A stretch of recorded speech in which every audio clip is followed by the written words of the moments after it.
Good day and welcome. Today I'm going to talk about The Eden Plague, which is a 2014 novel by David Vandyke and Ryan King. It is the first book in what appears to be a six-book series.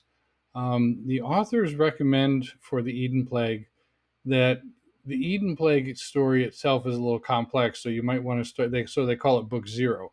They recommend reading Book One, Reaper's Run, rather than going through Book Zero. I started in on Book Zero right away and read it, and that was fun.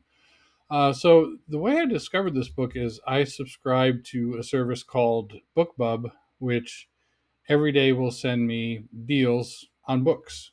So, for example, Eden Plague, I want to say I got it for the first three books of the series as a ebook for 99 cents. And if you read a lot, reading can get very expensive.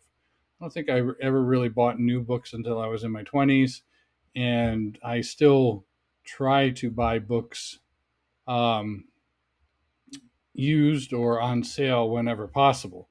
I know a number of people have told me that I should go to the library, but in addition to not wanting to spend a lot on books, I do like to have the actual, well, for years it was the physical copies, but now having an electronic copy so that if I decide I want to reread a book, it's there and I don't have to worry about going to the library. I can just, grab a book and start rereading, whether it's a physical or electronic copy. I probably don't have more than a couple hundred books.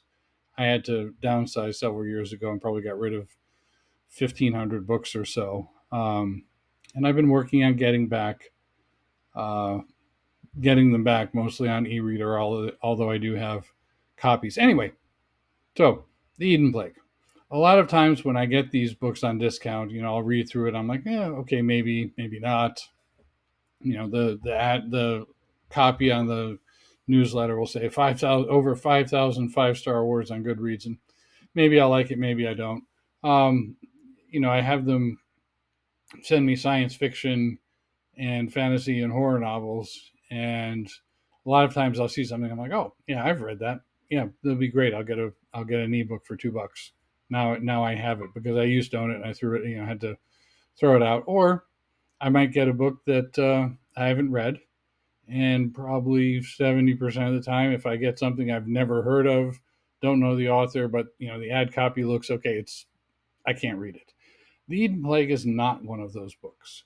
It's actually a true science fiction novel in the sense that it deals with a scientific development and what does it mean for society.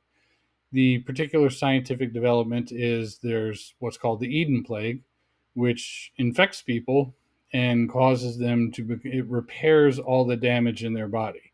So it does that both on I'll say a long term and a short term basis. On a long term basis, it will make you younger. So you get people who get infested with the Eden Plague, who are called Edens or sickos. Um, and obviously, you can see there's two different schools of thought on the Eden Plague. And you get someone in their 60s that gets it, and 2 weeks later they look like they're in their 30s. You've got fathers and sons who look like brothers because they've kind of regressed uh, time wise to approximately the same age, so they look approximately the same. So that's the long term. In addition, in the long term, it will say fixes your brain. And in the process of fixing your brain, it gets rid of most of your psychoses and neuroses, various mental issues. But it also gives you, and this is the downside to it, a strong sense of ethics. Edens are not able to harm people or kill people unless it's in a very obvious case of self-defense. And the author talks about, well, different people are going to have different reactions to that. And there's some discussions about, can you cause Edens to do something dangerous by making it look like, that's their only alternative. For example, they start rounding up Edens and putting them in camp. So, is there a way to coerce them to stay into camp rather than running? And so there's a lot of interesting discussions that go along there. And then finally, in the short term, the Eden Plague will heal you. when you've been injured. The only way to really kill someone with the Eden plague is to either, detach their head from their body, or traumatic skull damage, usually people getting shot. Outside of that, you will recover. The downside to rapid recovery, and actually the downside to Eden plague in general, is that you have to eat a lot. It requires a lot of energy for the Eden plague to regenerate your body.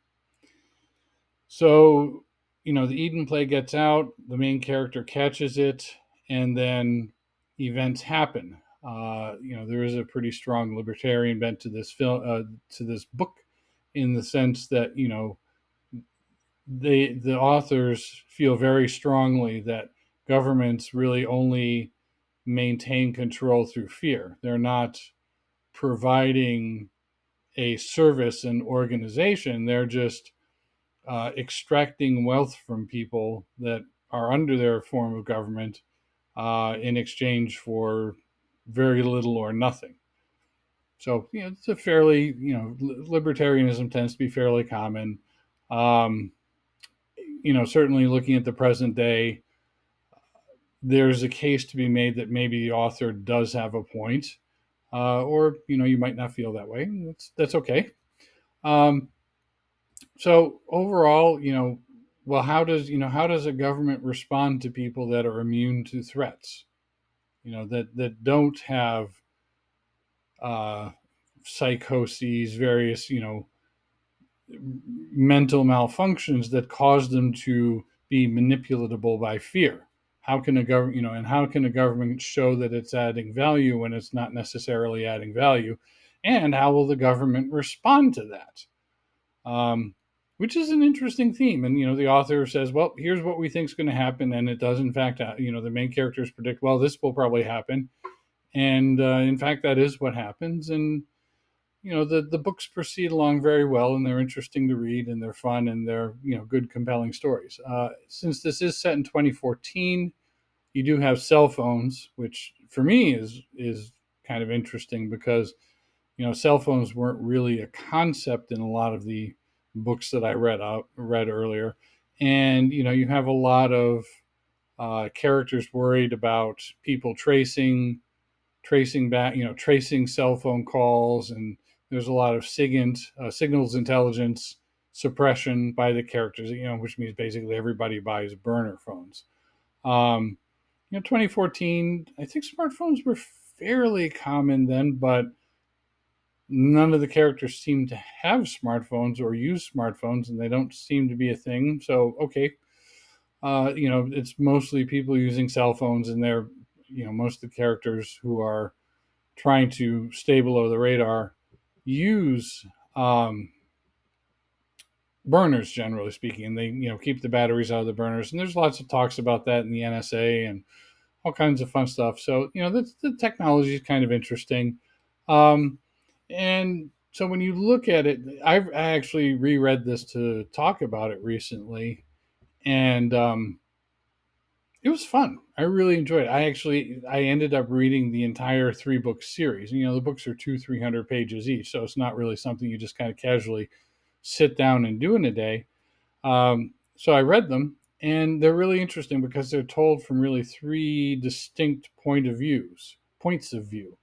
The book 0 is from the perspective of patient 1 of the Eden plague. Patient 0 infects patient 1, and then patient 1 goes around and starts passing the plague around. Book 1, or book 2, Reaper's Run, is from the perspective of a woman who was infected in one of the first rounds where patient 1 was spreading the Eden plague, and then she discovers that she's on the wrong side of the law and has to escape and stay out of trouble and get to safety. And so that's, her story is very interesting as well. She's an interesting character. You enjoy reading about her and her perspectives. And then finally, book 2 is about one of the characters who was acquainted with patient 1 but refused to be infected. And his philosophy that he takes around that is that You can't have everyone turn into a sheep. You need to have some people who are sheepdogs. So he's deliberately refusing to infect himself with the plague, so that he has the freedom of the freedom to take action as he sees fit. Now, are you going to agree with that point of view? Are you not going to agree? The skull, the character, his view is laid out in a consistent manner, and you can look at it and you can judge it and say this makes sense, this doesn't make sense, or whatever. And I think really that's going to be the heart of a good science fiction story. It's not about pushing a point of view, although obviously the author does have a point of view, but they're telling a consistent story about an interesting character, and then you look at that and say, okay, yeah, I agree with that, or no, I don't agree with that. Well, why don't you agree with it? What's good about it? What's bad about it?